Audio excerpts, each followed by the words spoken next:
coming. So today I'm doing how does the body maintain homeostasis.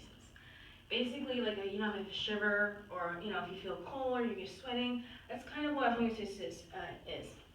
So basically, it's what keeps the human body in a constant relative internal environment. Basically, keeping your insides regulated. It's going to resist any kind of change that keeps that's going to change the body. So it's going to make sure it's going to keep functioning. Two main keys go with that: negative and positive feedback that can actually counteract or amplify stimuli received from outside or inside the body. So, example is negative feedback, so which is going to counteract those changes. So, for example, Khan Academy used this diagram, and so if the body temperature falls, the blood vessels are going to constrict so that heat is conserved. Sweat glands do not secrete fluid, and so the shivering is going to generate heat. So when that heat is kept, then your normal body temperature goes back to normal, you stop shivering. But if your temperature was to rise, your blood vessels do the opposite. Instead of constrict, they're going to dilate. And that's going to result in heat loss. So when that heat is lost to the environment, your body's going to go back to normal temperature and you're going to stop sweating. So the opposite of negative is positive feedback. So that amplifies the initiating stimuli, which means that they move the system away from its starting state. So it's a start to finish. It's not like going back to its normal thing. So Khan Academy used childbirth.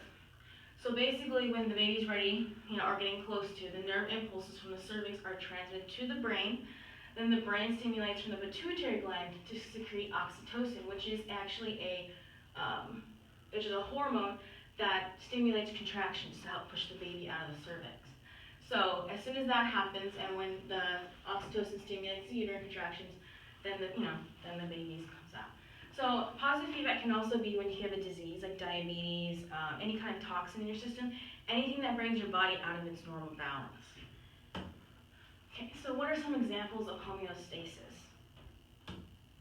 So temperature, like I was talking about before, our bodies stay 97 to 98 degrees. It is so fever, your fevers normally run 99 to 107. So imagine that if you were out in the desert. So anything higher than 105 degrees, you actually can result in hyperthermia. Hyperthermia is when your body, dehydration, fatigue, basically your organs shut down because you're literally melting on the inside. So it's pretend like you fell into an ice cold lake. Anything lower than 95 degrees of your body temp can result in hypothermia, which is complete opposite. But kind of the same symptoms: fatigue, lose consciousness, basically your organs shut down because of how cold it is. So basically when you feel like you're shivering or you're sweating, that is just your body trying to keep your normal temp, right? So the next one is blood sugar. This is actually regulated by two hormones, insulin and glucagon. When the levels get too high, insulin is released. When the levels get too low, glucagon is then released. So it's kind of a balance out. But as an example, as a positive feedback, diabetes. So if you're born with it, you actually would have one. If you were born with it, you would not be able to produce it or have little insulin. Now, type 2, which is the main thing in the United States, happens when the body tends to resist it, and they make too much to where it can't make any more, and it causes problems. So the next about blood is iron. Your red blood cells need iron to function. In order to keep this iron level stable, an amino acid called hepcidin helps stimulate iron levels to make sure that, because if you don't have iron levels, which actually the thing is in anemia, it's result in blood loss. So if you have an ulcer and your blood goes somewhere else and your body can't function without that iron. So that's kind of another thing. Sleep. Everyone sleeps. So sleeping is known to help our bodies function properly. The brain actually uses 2/3 of the energy intake you do a day.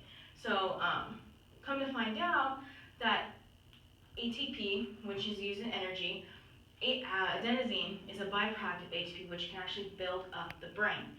So too much adenosine, they believe, is that causes sleep. It's why we sleep.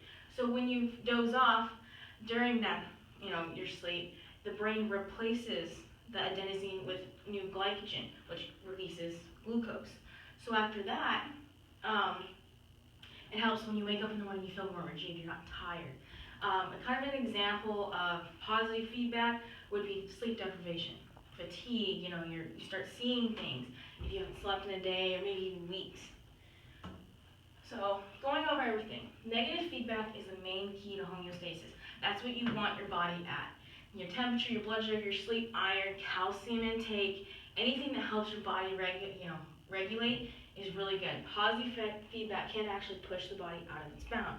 Now, with positive feedback, childbirth is one of them. You don't want to keep a baby inside of you, so you gotta get it out.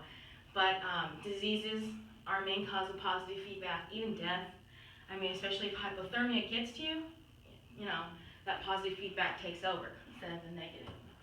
So please, please, please take care of your body. The body can only do so much. Disease and death can occur if there's any kind of imbalance in your system. Diabetes, anemia, gout, and toxins, and many more can be cause of imbalances to homeostasis. So I just want to say thank you for you guys listening, and I hope you guys learned a little bit of homeostasis. And any questions? No? Okay. Thank you.